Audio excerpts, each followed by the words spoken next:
ओम नमो भगवते वासुदेवाय नमः। श्रोताओं, आपका जीवन मंगलमय हो।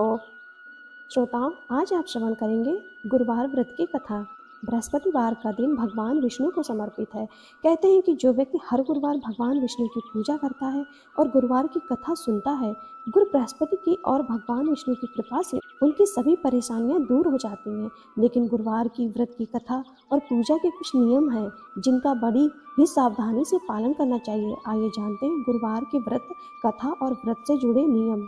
गुरुवार व्रत पूजा कथा में कई ऐसी बातें बताई गई हैं जिन्हें मनुष्य को ध्यानपूर्वक अपनाना चाहिए। कहते हैं कि जो व्यक्ति श्रद्धा भाव से गुरुवार को भगवान विष्णु की पूजा करता है और गुरुवार व्रत की कथा कहता है और सुनता है, उसकी गरीबी और कष्ट को भगवान विष्णु दूर कर देते हैं।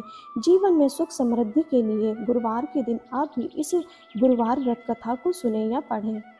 बृहस्पतिवार के दिन सूर्योदय से पहले उठें और नित्य कर्म से निवृत्त होकर पीले रंग के वस्त्र पहने। उसके बाद पूरे घर में गंगा जल छिड़कें। इसके बाद पूजा घर में श्री हरि विष्णु की मूर्ति या चित्र स्थापित करें।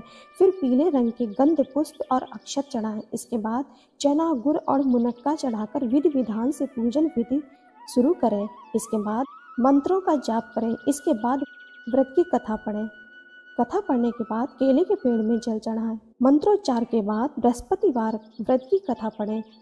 यह इस प्रकार है कि प्राचीन समय की बात है, भारतवर्ष में एक राजा राज्य करता था।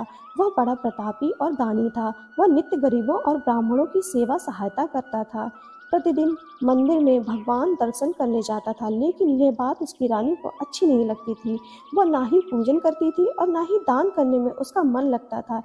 एक दिन राजा शिकार खेलने वन को गए हुए थे, तो रानी और दासी महल में अकेली थी। उसी समय बृहस्पति देव साधु भेष में राजा के महल में भिक्षा के लिए गए और भिक्षा मांगी, तो रानी ने भिक्षा देने से मना कर दिया। रानी ने कहा कि हे साधु महाराज, मैं तो दान पुण्य से तंग आ गई हूँ। इस कार्य के लिए मेरे पतिदेव ही बहुत हैं। अब आप ऐसी कृपा करें कि सारा धन नष्ट हो जाए तथा मैं आराम से रह सकूं। साधु ने कहा, देवी तुम तो बड़ी अजीब हो। धन और संतान से कौन दुखी होता है? इसकी तो सभी कामना करते हैं। पापी भी पुत्र और धन की इच्छा करते हैं। अगर तुम्हारे पास अधिक धन है तो भूखे मनुष्यों को भोजन कराओ, प्याऊ लगवाओ, ब्राह्मणों को दान दो, कुआं, तालाब, बावड़ी, बाग, बगीचे आदि का निर्माण कराओ, मंदिर, पाठशाला, धर्मशाला बनवाकर दान दो, निर्धनों की कुमारी कन्याओं का विवाह कराओ, साथ ही यज्ञ आदि कर्म करो, अपने धन को शुभ कार्यों में खर्च करो। ऐसा करने से तुम्हारा नाम परलोक में सार्थक होगा एवं स्वर्ग की प्राप्ति होगी। लेकिन रानी पर उपदेश का कोई प्रभाव नहीं पड़ा। वह बोली, महाराज मुझे ऐसे धन की आवश्यकता नहीं है जिसको मैं अन्य लोगों को दान दूं, जिसको रखने और संभालने में ही मेरा सारा समय नष्ट हो जाए। अब आप ऐसी कृपा करें कि सारा धन नष्ट हो जाए तथा मैं आराम से रह सकूं। साधु ने उत्तर दिया कि यदि तुम्हारी ऐसी इच्छा है तो जैसा मैं तुम्हें बताता हूँ तुम वैसा ही करना। बृहस्पतिवार को घर को गोबर से लीपना, अपने केसों को पीली मिट्टी से धोना, राजा से कहना वह बृहस्पतिवार को हजामत बनवाए, भोजन में मांस मदिरा खाना और कपड़ा धोबी के यहाँ धुलने डालना।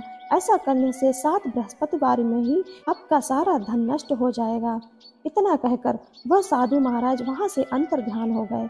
इसके बाद रानी ने वही किया जो साधु ने बताया। 3 बृहस्पतिवार ही बीते थे कि उसका समस्त धन संपत्ति नष्ट हो गया और भोजन के लिए राजा रानी तरसने लगे।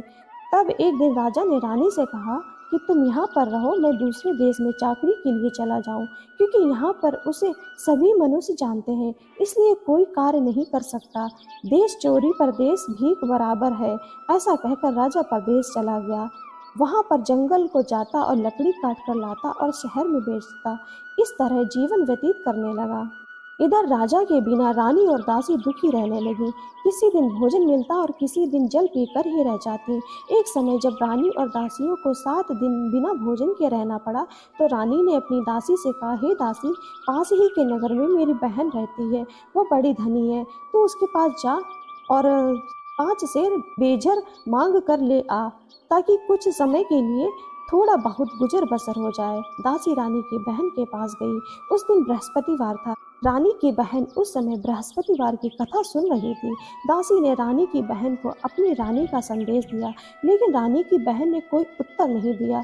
जब दासी को रानी की बहन से कोई उत्तर नहीं मिला तो वह दुखी हुई, उसे क्रोध भी आया। दासी ने वापस आकर रानी को सारी बात बता दी। सुनकर रानी ने कहा कि हे दासी, इसमें उसका कोई दोष नहीं है। जब बुरे दिन आते हैं तब कोई सहारा नहीं, अच्छे बुरे का पता विपत्ति में ही लगता है। जो ईश्वर की इच्छा होगी वही होगा, यह सब हमारे भाग्य का दोष है। ये सब कहकर रानी ने अपने भाग्य को कोसा। उधर रानी की बहन ने सोचा कि मेरी बहन की दासी आई थी, लेकिन मैं उससे नहीं बोली, इससे वह बहुत दुखी हुई होगी। कथा सुनकर और पूजन समाप्त कर अपनी बहन के घर गई और कहने लगी कि हे बहन, मैं बृहस्पतिवार का व्रत कर रही थी, तुम्हारी दासी गई, लेकिन जब तक कथा होती तब तक ना उठते हैं और ना बोलते हैं, इसलिए मैं नहीं बोली। कहो दासी, क्यों गई थी? रानी बोली, बहन, हमारे घर अनाज नहीं था। ऐसा कहते कहते रानी की आंखें भर आईं। उसने दासियों समेत 7 दिन तक भूखा रहने की बात भी अपनी बहन को बता दी। इसलिए मैंने दासी को तुम्हारे पास 5 सेर बेजर लेने के लिए भेजा था। रानी की बहन बोली, बहन देखो, बृहस्पति देव सबकी मनोकामनाएं पूर्ण करते हैं। देखो, शायद तुम्हारे घर में अनाज रखा हो। पहले तो रानी को विश्वास नहीं हुआ, परंतु बहन के आग्रह करने पर उसने दासी को अंदर भेजा। दासी घर के अंदर गई तो वहां पर उसे एक घड़ा बेजर से भरा मिला। उसे बड़ी हैरानी हुई। उसने बाहर आकर रानी को बताया। दासी रानी से कहने लगी कि हे रानी, जब हमको भोजन नहीं मिलता है तो हम व्रत ही तो करते हैं, इसलिए क्यों ना इनसे व्रत और कथा की विधि पूछ ली जाए, हम भी व्रत किया करेंगे। दासी के कहने पर रानी ने अपनी बहन से बृहस्पति व्रत के बारे में पूछा। उसकी बहन ने बताया, बृहस्पतिवार के व्रत में चने की दाल, गुड़ और मुनक्का से विष्णु भगवान को केले के वृक्ष की जड़ में पूजन करें तथा दीपक जलाएं और कथा सुने। उस दिन एक ही समय भोजन करें।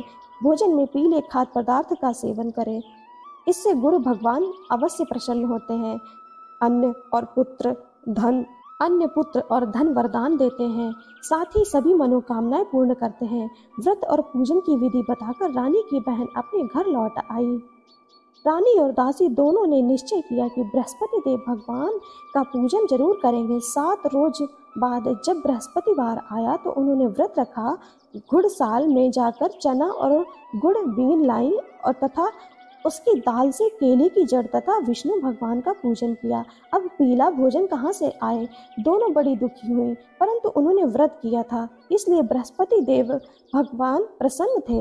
एक साधारण व्यक्ति के रूप में वे 2 थालों में पीला भोजन लेकर आए और दासी को देकर बोले, हे दासी, ये भोजन तुम्हारे और तुम्हारी रानी के लिए है, इसे तुम दोनों ग्रहण करना। दासी भोजन पाकर बहुत प्रसन्न हुई। उसने रानी से कहा, चलो रानी जी, भोजन कर लो। परंतु रानी को भोजन आने के बारे में कुछ पता ही नहीं था, इसलिए उसने कहा कि जा तू ही भोजन कर, क्योंकि तू व्यर्थ में हमारी हंसी उड़ाती है। तब दासी ने कहा, एक व्यक्ति भोजन दे गया है। तब रानी ने कहा, व्यक्ति तेरे लिए ही भोजन दे गया है, तू ही भोजन कर। तब दासी ने कहा कि वह व्यक्ति हम दोनों के लिए 2 थालों में सुंदर पीला भोजन दे गया है, इसलिए मैं और आप दोनों ही साथ साथ भोजन करेंगे। यह सुनकर रानी बहुत प्रसन्न हुई और दोनों ने गुरु भगवान को नमस्कार कर भोजन किया। उसके बाद से वे प्रत्येक बृहस्पतिवार को गुरु भगवान का व्रत और पूजन करने लगी। बृहस्पति भगवान की कृपा से उनके पास धन हो गया, लेकिन रानी फिर पहले की तरह आलस्य करने लगी। तब दासी बोली, देखो रानी, तुम पहले भी इस प्रकार आलस्य करती थी, तुम्हें धन के रखने में कष्ट होता था, इस कारण सभी धन नष्ट हो गया। अब गुरु भगवान की कृपा से धन मिला है तो फिर तुम्हें आलस्य होता है। बड़ी मुसीबतों के बाद हमने यह धन पाया है, इसलिए हमें दान पुण्य करना चाहिए। अब तुम भूखे मनुष्य को भोजन कराओ, प्याऊ लगवाओ, ब्राह्मणों को दान दो, कुआं, तालाब, बावड़ी और बाग बगीचे आदि का निर्माण कराओ, मंदिर, पाठशाला और धर्मशाला बनवाकर दान दो, निर्धनों की कुमारी कन्याओं का विवाह कराओ, साथ ही यज्ञ आदि कर्म करो, अपने धन को शुभ कार्यों में खर्च करो, जिससे तुम्हारे कुल का यश बढ़े और स्वर्ग प्राप्त हो, पितृ प्रसन्न हो। दासी की बात मानकर रानी शुभ कर्म करने लगी, उसका यश फैलने लगा। एक दिन रानी और दासी आपस में विचार करने लगी कि न जाने राजा किस दशा में होंगे, उनकी कोई खोज खबर भी नहीं है। उन्होंने श्रद्धा पूर्वक बृहस्पति भगवान से प्रार्थना की, राजा जहाँ कहीं भी हो शीघ्र वापस आ जाएं। उस रात्रि को बृहस्पति देव ने राजा को स्वप्न में कहा कि हे राजा, उठ, तेरी रानी तुझको याद करती है, अपने देश लौट आ। राजा प्रातःकाल उठा और जंगल से लकड़ी काटने के लिए जंगल की ओर चल पड़ा। जंगल से गुजरते हुए विचार करने लगा कि रानी की गलती से उसे कितने दुख भोगने पड़े। राजपाट छोड़कर जंगल में आकर रहना पड़ा। जंगल से लकड़ी काटकर शहर में बेचकर गुजारा करना पड़ा और अपनी दशा को याद करके व्याकुल होने लगा। उसी समय राजा के पास बृहस्पति देव साधु के वेश में आकर बोले, लकड़हारे, तुम इस सुनसान जंगल में किस चिंता में बैठे हो, मुझे बताओ।